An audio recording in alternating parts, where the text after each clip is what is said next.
Hi, I wanted to talk a bit about what it was like telling my family that I was trans. I think you find a lot of videos where it's how to come out to your family, how to tell your parents, how to explain it to them, how to have those difficult conversations. And while a lot of them are really great, it doesn't always address how to handle it when you know for sure that they're going to be unsupportive right off the bat and that there's a possibility that actually they might never come around. How do you take care of yourself and prioritize your own well-being when you're so worried about how other people are going to react when you know the reaction is going to be negative? Obviously, one of the key pieces of advice when it's how do I come out to my parents in general, maybe you don't necessarily know if they're going to be supportive or not yet, it'll be things like have conversations with them about trans topics first, or whether it's any kind of LGBT topic, and just test the waters and see how they feel about it. And if the response is neutral or generally positive, then there's a good chance they'll come around to it when you tell them what you are. It had been made pretty clear to me from a young age that being any form of gay or trans or anything like that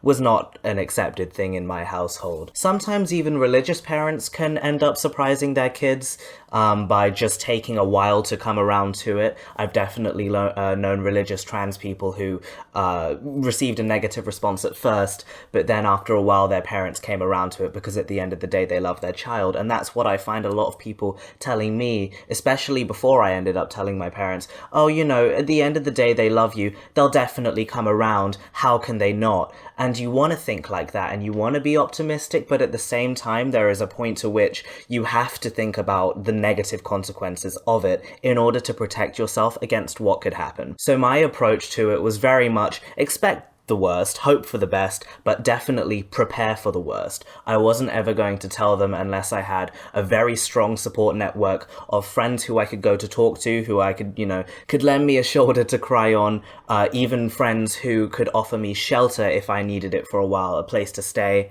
And I also wasn't going to do it anywhere near under the age of 18. And I definitely wasn't going to plan on actively following any form of medical transition under the age of 18, because obviously with the physical changes that there's not much way to hide that. So I needed to be away from home as well. What I'm going to talk about with how I ended up transitioning, even with unaccepting parents, I'm not going to necessarily recommend what I did to anybody else because it can put you in an unsafe position. But I reiterate that the reason why I did it was because I had such a strong support network to fall back on if anything went wrong. I was away from home. I had student loan to keep me going. I used university essentially as a means to escape, do whatever I needed to do, and then just face the consequences and face the music after all of that was said and done. So both of my parents are very strict Muslims.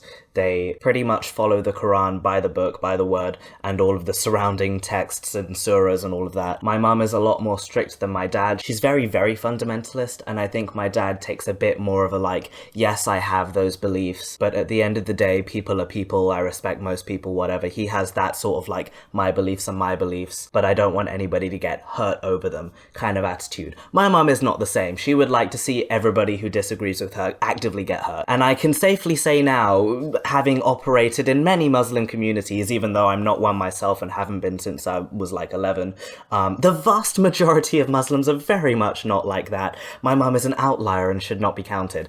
Unfortunate as it is, she just happened to end up being my mum and happened to end up with a trans son. Funny how that happens. But obviously I was going to tell my dad first and not my mum. Both of them had made it clear that they were pretty homophobic, so I never told them about any of the sexuality stuff I was dealing with. But when it came to gender identity, it's one of those things where, because I knew I was going to go through a medical transition at some point, I couldn't really just pretend it wasn't happening. I had to at least say, this is something I'm thinking about, this is something I'm feeling, and I would like your support. So I think at around 15, I told my dad that I was, not comfortable with myself and that I really wanted to transition and how I felt, etc.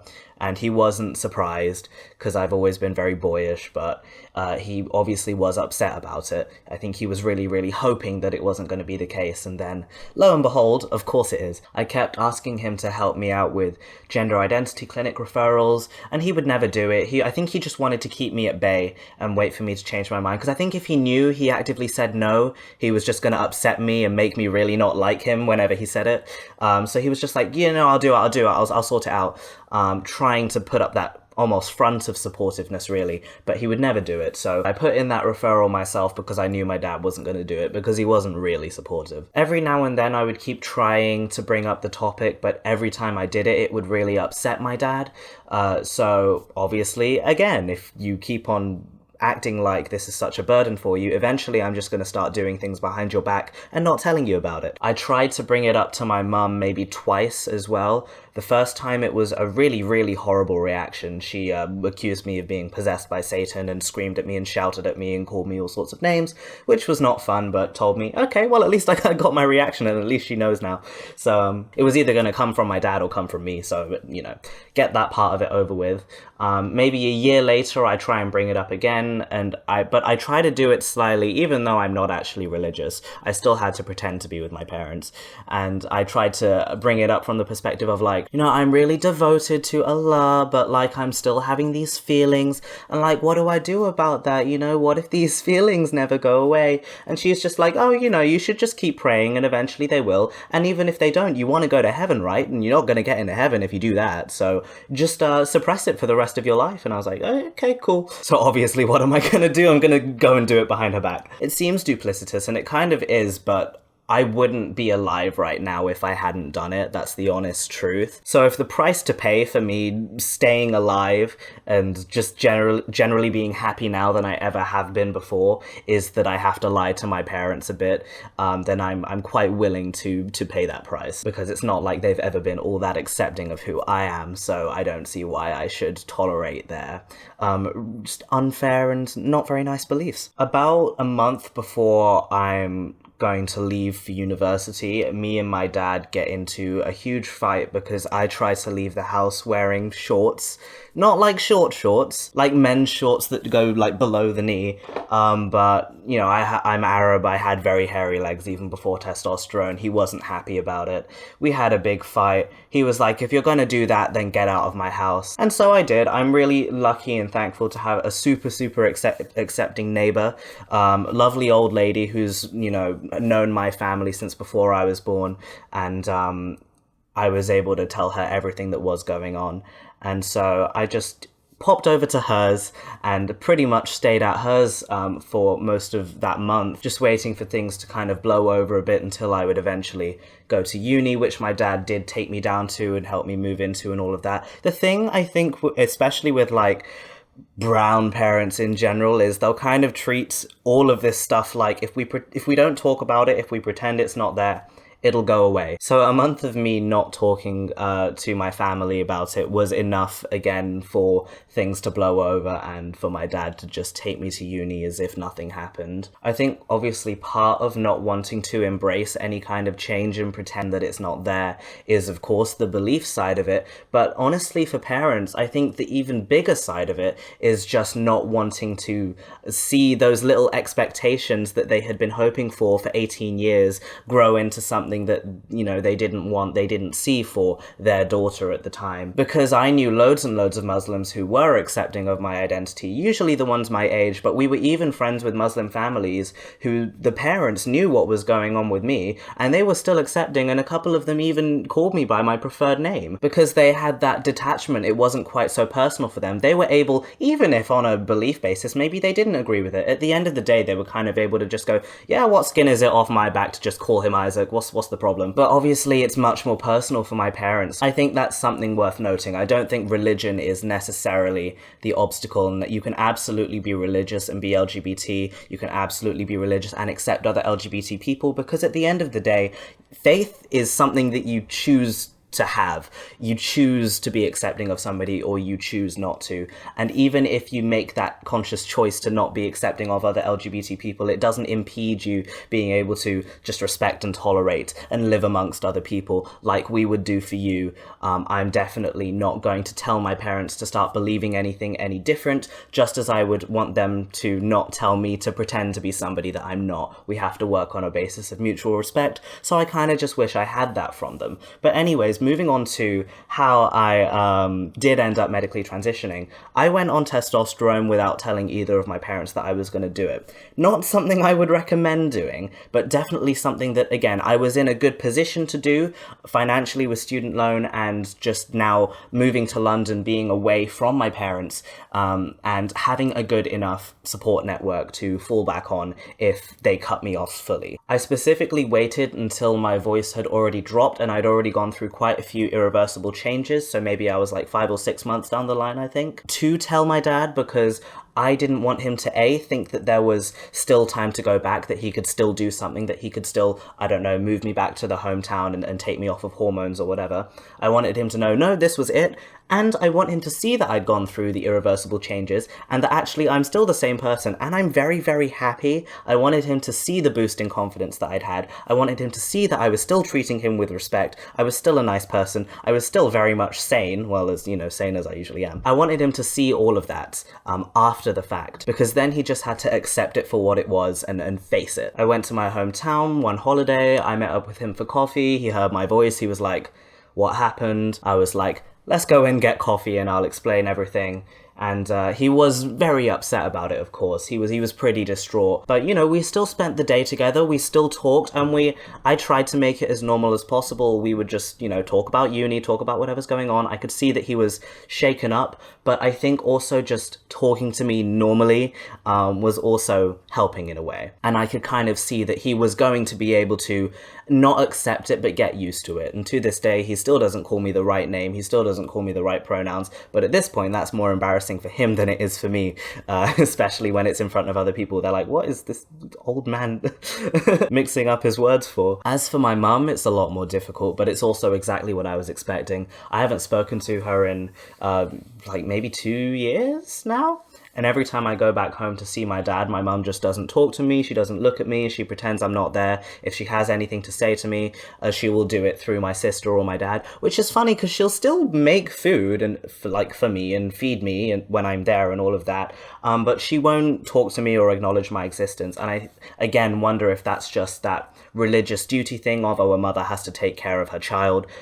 She'll go to hell if she doesn't do it, blah, blah, blah, blah, blah. I wonder if it's all something that she is doing to save her own behind, or if it is also that she does still care. Well, no, I think she does still care about me is the thing. I don't want to treat this like therapy. This is not just me venting. I want this to have a purpose. But what I'm trying to get across here is that sometimes when it seems like it's going to be, they're going to cut me off forever and I'm never going to have any contact with them, it might end up being more complicated than that. Because especially if you have religious parents, as much as those parents will try to be all consumed by their religion, especially if they're very fundamentalist, they're still people. They still love, they still feel, unless they have managed to somehow totally separate themselves from their emotions, which is possible and unfortunate. But most of them won't have done that, and most of them will still have that internal conflict of, at the end of the day, wanting to accept you, wanting to provide for you. And from my perspective, I guess I just want to give them time to navigate that and focus on myself in the meantime. All of this was about me prioritizing my own happiness, my own well-being, my own just need to survive and be who I am, because I couldn't live any other way. I can't give any advice related to extended family because I've never met them. They're all in Egypt. I don't actually know who most of them are. Never spoken to most of them. I don't even know who, if any of them actually know what's going on with me. I think I have one uncle that knows and sent a supportive message, which was actually really nice and very surprising because, again, a Muslim person living in Egypt who I haven't even met. But again, it kind of speaks to the fact that he has that separation and it isn't quite so personal for him. So again, I'm sure it's easier for him to accept the idea of me transitioning than it is for my parents. I think at the end of the day with these things, when it's coming out to people who you know aren't going to be supportive, the thing that you have to keep in mind is that it's not your fault, and it's not a fault at all that you turned out this way. You can't choose to not be trans, but they can definitely choose to be accepting of who you are. So really, the burden is on them, and again, not really a burden, but it's on them to be accepting of you, not you to change anything about yourself, because that is not something that you're physically able to do. You can't suppress yourself because it's just going to damage you over time, and that's really not worth it. For people who are not going to be accepting of you, really, that's not worth it. They're not worth it. I love my dad, and I even love my mum as much as she hasn't looked at me in 2 years. I'm willing to give them the time to think about it and to come around, however long that might be, but I'm not begging for their acceptance, and I'm not begging for anything from them, really. I'm trying to be as self-sufficient as possible now, and just keep proving in my own way to them that I'm happier than I've ever been. This was a good choice for me. I'm just living my life, having a good time, having a blast. And if they want to come along and see the process, join in, have a good time with me, they're absolutely always welcome to. The invitation is open, but I'm not begging for them to come along because they didn't want to join in the first place. But anyways, it's not supposed to be like a motivational pep talk public speaking moment.